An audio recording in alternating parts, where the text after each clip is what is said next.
Here are some flirting secrets plus examples that will make them feel attraction for you. Some of you might consider this manipulation. It's very powerful. So if you can handle that, then let's move on. One of the biggest keys to flirting is called teasing. And a lot of people find it difficult to tease. That's because teasing equals risk. But in life, and especially attraction and dating, if you do not risk, you will not get the success you want and you'll probably wind up friend-zoned. So here are some examples of how to do the unwritten language of flirting. This is known as perception framing. You basically take information about them and then apply a frame to it. Let's say you find out she's from a small town and say things like this. Have you gotten like internet there yet? Or something like this. You're from blank. Do you even have like electricity there?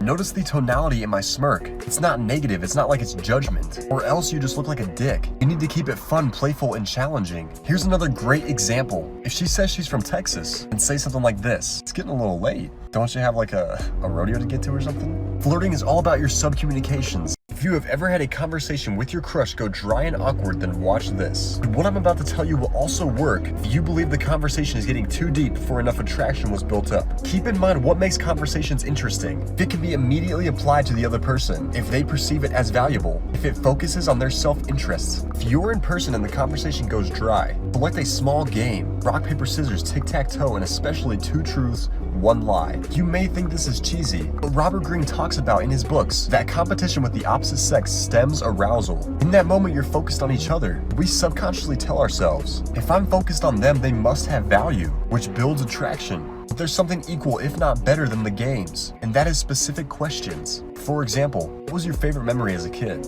Or what was your most embarrassing moment as a child? But don't go interview mode. They'll start to become uncomfortable. But positive questions that create laughter. And this is because they will subconsciously start to associate you with good emotion. Here are some key signs that a girl wants you to kiss her. And this video is for the boys. Ladies, don't watch. Us guys don't want you to stop doing these things. The first key sign that she wants a kiss is that throughout the night, you will find that you two slowly move closer and closer together. And finally, when you two isolate, you will then be cuddling on a couch or a bed, which leads us right into the next sign. It's been scientifically studied that people look at what they want. So if you catch her looking at your lips, you know what's on her mind. And one way to make somebody subconsciously think about kissing you is to use something called NLP. You act like you're playing with your lips a little bit. And if she glances at your lips while you're touching them, then it means she is thinking about kissing you. The third sign is the same as number 2, but for her. If she applies lipstick, begins to chew gum, or is messing with her lips in some way, then what is that communicating? It has been found that our bodies tend to reflect our inner thoughts and desires. When she is doing something for her lips or her mouth,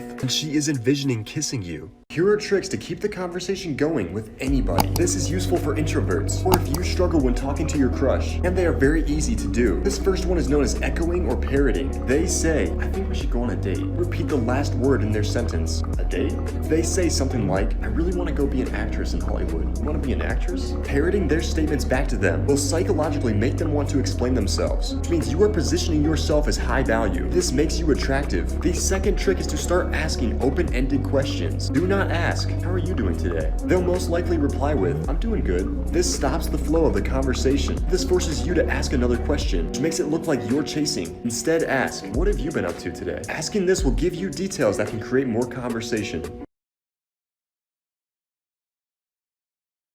Flirting tricks that will make somebody instantly like you. But you have to be careful with this. Not only is it classified as manipulation, but if you do it wrong, then it could cause bad things to happen. But this trick is called the disqualifier. Basically, you put a reason between you two on why you could never be together. For example, this is literally straight out of my book. You know why it would never work between us? Because you're just too innocent for me. I like adventure. Or this, we would always be fighting, and I'd always win. If she accidentally brushes up against you, whoa, I need to be wine to 9 before that. What this is a takeaway. Every other guy she's talking to would never think of doing or saying that. Because what is every guy trying to do for her? Convince her on why they should go out with him. Or they're trying to impress her in some way. But when she gets a man like you who pushes her away, then suddenly she will become more interested in you.